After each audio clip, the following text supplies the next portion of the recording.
Olá, saudações! Sejam bem-vindos ao nosso quinto encontro do minicurso sobre análise de discurso crítica promovido pelo Grupo de Pesquisa e Análise do Discurso Crítica da UES. Eu sou Lucineudo Irineu, professor, pesquisador e orientador da Universidade Estadual do Ceará, e estou aqui para esse nosso último encontro, que é um encontro de revisão. E antes da gente começar o nosso vídeo, não esquece, curte, comenta, compartilha, se inscreve aqui no canal para que o nosso conteúdo chegue para muitas outras pessoas, né? Hoje é o quinto encontro, nós tivemos encontros anteriores e o nosso objetivo hoje então é revisar tudo que a gente discutiu nos nossos 4 primeiros encontros. E para começar, eu queria lembrar para vocês a importância de a gente divulgar esses conteúdos para que eles cheguem a outras pessoas, para que mais pessoas tenham acesso a essa informação de qualidade. E vamos que vamos! Para a gente começar a nossa revisão, a gente vai lembrar de tudo que a gente discutiu na nossa primeira aula. No nosso primeiro encontro, nós dedicamos o nosso tempo para estudar os aspectos teóricos de base da ADC. Começamos então com uma breve introdução, conhecendo as origens da análise de discurso crítica. E o que a gente aprendeu nesse nosso primeiro encontro, que foi um encontro de introdução? A gente descobriu que a análise de discurso crítica é uma teoria / método que se presta a diversas ciências no campo, sobretudo das ciências sociais. A gente viu que a análise de discurso crítica tem como objeto de estudo a relação entre linguagem, sociedade e poder, e que é uma teoria / método muito utilizada na linguística aplicada, no direito, na comunicação e, acredite, até nas áreas de saúde. A gente viu ainda que o contexto de surgimento da análise de discurso crítica está contextualizado às ideias de Norman Fairclough na Inglaterra, que se juntou a outros estudiosos da época para propor o que nós conhecemos hoje por análise de discurso crítica. No Brasil, coube à professora Isabel Magalhães trazer essas discussões para cá e se intitular como a pioneira, né, dos estudos em ADC aqui no Brasil. A gente viu ainda que uma das características básicas da análise de discurso crítica é a transdisciplinaridade, sobretudo quando propõe uma análise de dados baseada em conteúdos linguísticos, operações textuais, classes gramaticais, somadas à análise sociológica e filosófica da conjuntura na qual aqueles dados emergem. E a gente viu ainda que a análise do discurso crítica se desenvolveu significativamente no Brasil. A gente viu 6 abordagens em ADC, cada uma delas com seus conceitos chaves, cada uma delas com seus procedimentos metodológicos. Então foi esse o passeio que nós fizemos na análise que foi feita para a análise 1 de introdução. E saímos dessa aula sabendo que a análise de discurso crítica é ampla e que ela serve para as análises nas mais diversas áreas do conhecimento, nos mais diversos gêneros. E aí, nós chegamos na aula 2, em que nós fomos conhecer os conceitos-chave da ADC. E vocês devem lembrar que nós discutimos 10 desses conceitos. Eram eles: discurso, poder, ideologia, hegemonia, texto, modernidade tardia, prática discursiva, prática social, mudança discursiva e social e a dialética discurso e sociedade.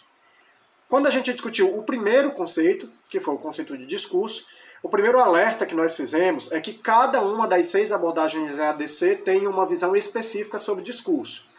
E nós discutimos a concepção que é muito característica da abordagem dialético-relacional, aquela que vê o discurso como prática social, que em um determinado momento foi visto como um momento, uma dimensão da prática social, mas que atualmente é visto como a própria prática social.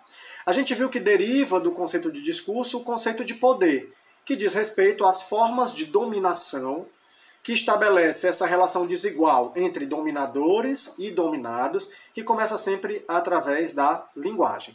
A gente viu que o conceito de poder também nos leva ao conceito de ideologia, que é o conjunto de crenças compartilhado por sujeitos com o objetivo de se estabelecer na posição de dominados e de dominadores, né? A gente viu ainda que, segundo Fairclough, a ideologia é sempre negativa, porque está sempre a serviço de quem objetiva manter-se no poder para operar as desigualdades sociais. Na sequência, nós começamos a discutir o conceito de hegemonia. E vimos que a hegemonia é uma forma de poder que, de tão batida, de tão naturalizada, tornou-se quase que consensual, sendo difícil, inclusive, de ser combatida. Difícil, mas não impossível. Seguindo na esteira da discussão dos conceitos chaves, nós chegamos à discussão sobre o conceito de texto e vimos que para análise de discurso crítica, texto é a materialização do discurso. É também a unidade mínima da qual o analista se vale para fazer as suas análises. A gente viu ainda que quando a gente fala em texto na ADC, a gente está falando das mais diversas semioses capazes de compor a análise do pesquisador.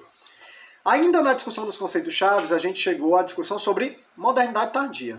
E ao chegar a essa discussão sobre modernidade tardia, nós vimos que esse conceito parte de Anthony Giddens e que diz respeito ao conteúdo proposicional dos tempos nos quais as análises de discurso atualmente praticadas estão inseridas. Falar de modernidade tardia é falar desse contexto de globalização dos tempos atuais, com essa sensação de desencaixe, com essa sensação de pulverização das relações entre tempo e espaço, nos quais as desigualdades sociais acontecem e de onde emanam os problemas pelos quais se interessam os analistas de discurso crítico. Outros dois conceitos fundamentais para a compreensão dos conceitos chaves foram de prática discursiva e prática social. A gente viu que esses dois conceitos derivam da ideia de que é através da linguagem que a gente age no mundo e que todo e qualquer problema social está envolvido numa ótica de um problema social que desemboca, claro, no problema de uma prática discursiva. O nono conceito-chave por nós estudado, que é o conceito de mudança discursiva e social, tem uma relação direta com os pressupostos de base da ADC. A gente viu como uma das ideias iniciais deste campo que toda vez que há uma mudança social, a gente tem uma predileção para as mudanças discursivas e que mudanças discursivas relacionam-se diretamente a possíveis mudanças sociais. Isso tem a ver com a própria relação existente entre a dialética discurso e sociedade. Então, a aula 2 foi uma aula dedicada para a gente discutir esses conceitos. A aula completa está disponível aqui na playlist, basta você clicar e ter acesso ao conteúdo completo. Na nossa terceira e penúltima aula, nós nos encontramos para discutir os aspectos metodológicos de base da ADC. E o que vimos? Vimos que o principal método de análise adotado pela ADC é a ADTO, a análise de discurso textualmente orientada, que nada mais é do que um conjunto de procedimentos que tenta alinhar uma análise linguístico-textual a uma análise sociológica, filosófica, antropológica da conjuntura social. Ou seja, falar em análise de discurso textualmente orientada como o principal método da ADC é falar das evidências deixadas nos textos pelos seus produtores de marcas que são dos efeitos de sentido do discurso. A gente viu ainda que as pesquisas em ADC são prioritariamente qualitativas, mas que nós também temos métodos quantitativos conforme as abordagens que nós conhecemos. Ainda na aula 3, a gente viu que é uma orientação da professora Isabel Magalhães que as pesquisas em ADC sejam sempre etnográfico-discursivas ou que tenham pelo menos traços de etnografia, para que a análise nunca fique uma análise textual propriamente dita. Conhecer a prática social, conhecer a prática discursiva significa conhecer a manifestação textual desta prática, mas também a manifestação sociológica dessa prática. Por isso a importância de análises etnográficas que nos levam, inclusive, a ter os cuidados éticos com os sujeitos, né? Pesquisas em ADC são pesquisas que se preocupam com a mudança social, começando pelos seus sujeitos. A gente viu ainda que cada uma daquelas 6 abordagens se interessa por dados, fenômenos e dados objetos de pesquisa e estabelecendo seus instrumentos, suas categorias e seus procedimentos analíticos. Por fim, na nossa quarta aula, nós fizemos uma panorâmica sobre os princípios que orientam as análises em ADC. E saímos de lá sabendo que toda e qualquer análise científica deve ser entendida como uma interpretação especializada que se faz de um conjunto de dados a partir de um referencial teórico, o que nos alerta para a necessidade de sempre fazer dialogar a análise dos dados com o referencial teórico que nós traçamos. A gente viu ainda que toda análise de dados deve ser redigida com um coro de 3 vozes. A sua, pesquisador, que interpreta os dados, a voz dos autores e autoras que compuseram a fundamentação teórica e a voz que emana dos dados da pesquisa.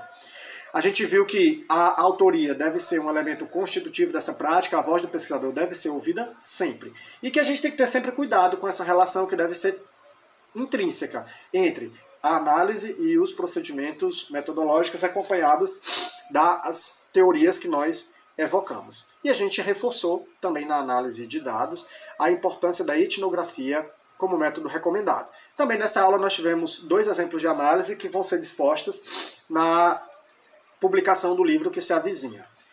É importante dizer ainda que nós estamos com o livro Análise do Discurso Crítico, Exercícios Analíticos com Programação para ser lançado agora em junho de 2022 e que é importante que você se inscreva no nosso Instagram, do Cineu do Irineu, no nosso canal aqui do YouTube e também no nosso Instagram, Mundo Acadêmico, no nosso Telegram, perdão, Mundo Acadêmico, para receber as informações dos outros conteúdos que virão no canal logo mais à frente.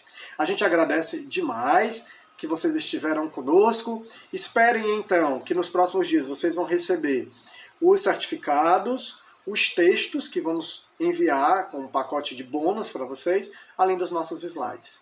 Fiquem bem, acreditem na pesquisa em ADC, não deixem de se inscrever no nosso canal e a gente se encontra por aí.